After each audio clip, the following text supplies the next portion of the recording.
के बीच आज मुख्यमंत्री तीरथ सिंह रावत दिल्ली आने वाले हैं। शाम 6 बजे दिल्ली पहुंचेंगे सीएम तीरथ सिंह रावत और इस बीच 25 मार्च तक दिल्ली में ही रहने वाले हैं। आपको बता दें, इस दौरान वो प्रधानमंत्री नरेंद्र मोदी, जेपी नड्डा, अमित शाह से मुलाकात भी करेंगे। अपने यहाँ पार्टी में एक सहमति में होता है, ये भारतीय जनता पार्टी है और भारतीय जनता पार्टी में सामूहिक निर्णय होता।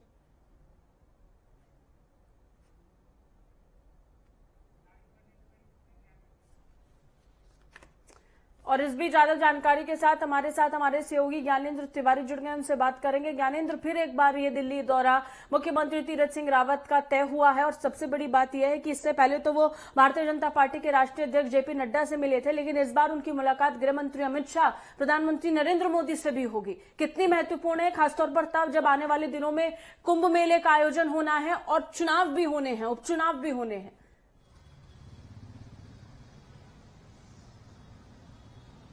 सांची, आज शाम 5 बजे सूबे के जो मुखिया तीरथ सिंह रावत हैं वो दिल्ली के लिए रवाना होंगे और 25 तारीख तक वो दिल्ली में ही रहेंगे। और जिस तरीके से कहा यह जा रहा है मुख्यमंत्री के दौरे को लेकर कि पिछली बार मुख्यमंत्री का जो दौरा रहा इस दौरान प्रधानमंत्री के चुनावी कार्यक्रमों में व्यस्त रहने के कारण उनसे मुलाकात नहीं हो पाई थी। और ऐसे में जिस तरीके से कुंभ के कार्यों को लेकर जो बातचीत है प्रधानमंत्री से करनी है, मुख्यमंत्री को जानकारियां देनी है कुंभ के कार्यों को लेकर, और जिस तरीके से इस बार कहा जा रहा है कि प्रधानमंत्री से उनकी जो मुलाकात है, समय मांगा गया है प्रदेश के मुखिया की तरफ से और इस बार उनकी मुलाकात रहेगी। कल या परसों उनकी मुलाकात हो सकती है, ऐसी संभावनाएं व्यक्त की जा रही हैं। और ऐसे में जिस तरीके से कुंभ के जो कामकाज चल रहे हैं उसको वो प्रधानमंत्री के सामने रखने का काम करेंगे। इसके अलावा अमित शाह जो गृह मंत्री हैं उनसे भी मुलाकात होगी और भाजपा के राष्ट्रीय अध्यक्ष हैं जेपी नड्डा, उनसे भी मुलाकात होने वाली है। क्योंकि जिस तरीके से उत्तराखंड की जिम्मेदारी मिलने के बाद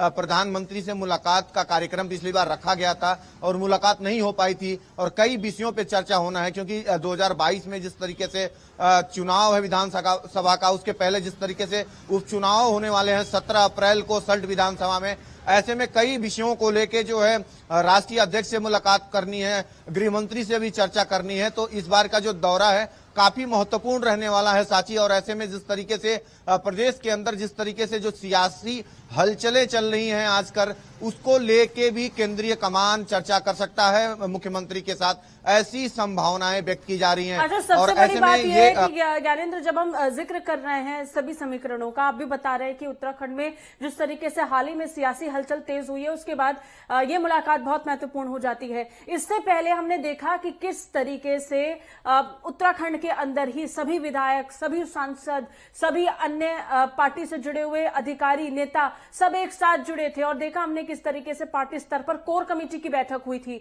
उस लिहाज से भी ये बैठक बहुत महत्वपूर्ण मानी जानी चाहिए ज्ञानेंद्र।